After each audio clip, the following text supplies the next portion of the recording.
The battle between good and evil is taking center stage with the Mariemont Players adaptation of Dr. Jekyll and Mr. Hyde, with the first performance kicking off on what else but Halloween. Yeah, when good and evil are both the same person, right? We're joined today by two of the show's stars, John Conrad, who plays multiple roles, including that of Hyde, and Raya Hirsch, who plays Elizabeth. Good morning to you both. We appreciate you being here. Thank you. Appreciate you having us. And I guess, you know, first off, for someone who maybe if they're unfamiliar, can you give us a glimpse into the world of Dr. Jekyll and Mr. Hyde? Well, it's become such a huge part of our culture that I think we met somebody today that said, you know, I hear Jekyll and Hyde all the time. I know what it means, but I've never read the book. And so the story is that of the two sides of every human being, I suppose. I would think so.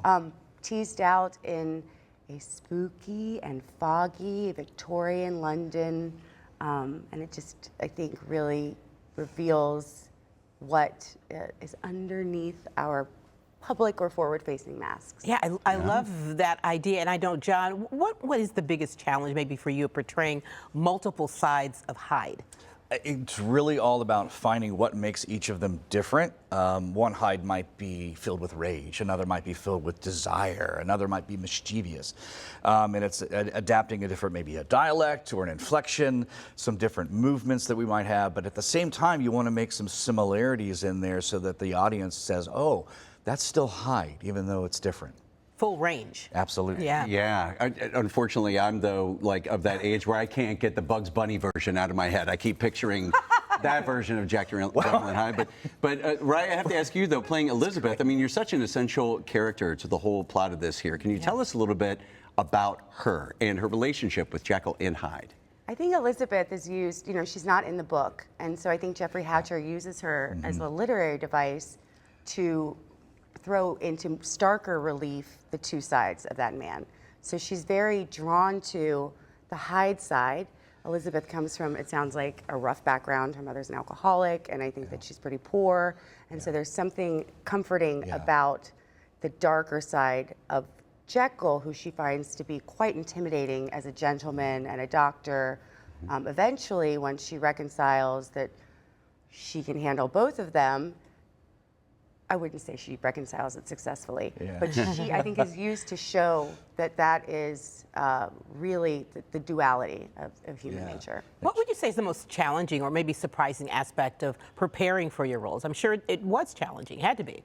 Oh yeah, it's really kind of, for me, it's the switching between the different roles, because there's a cast of 7. 5 of us play 4 or more different roles throughout the show. Wow. So you could be a police doctor one minute, and you could be Hyde the next, or an old lady, or a prostitute in this case the next. So it's very interesting, and that's one of the challenges. Some of the fast changes, some of the props that we have to grab real quick and bring on stage, and the technical aspects. But it's both challenging and fun. And fun, yeah. Yeah, well, speaking of fun, I mean, love the coincidence that, or was it planned to open on Halloween? That adds a little bit to the spookiness of the whole thing, right? Sure the atmosphere. It was planned, actually. Yeah. And it's, you know, it's fun. What more fun thing to do on Halloween than do a show that takes place in that genre, right? I mean, it's a horror story. It really is. I think they say it's one of the original horror stories. It was serialized in a magazine when it first came out, and people could not put it down. Well, this has all been so intriguing, and I know people are going to want to see it. So tell us where the performances, we can catch them, and times and things like that. So we open the 31st, Yes. and we run for 3 weekends, Okay. Thursday through Sunday. You can get your tickets at MariemontPlayers.com. MariemontPlayers.com. And it's in the old Walton School Playhouse in Mariemont. It's a beautiful space that we have, and we hope to see everyone there. It's going to be exciting. Yeah. Sounds like it for sure. All right, well, break a leg. We appreciate you both being here with us today. Thanks, guys. Thank you.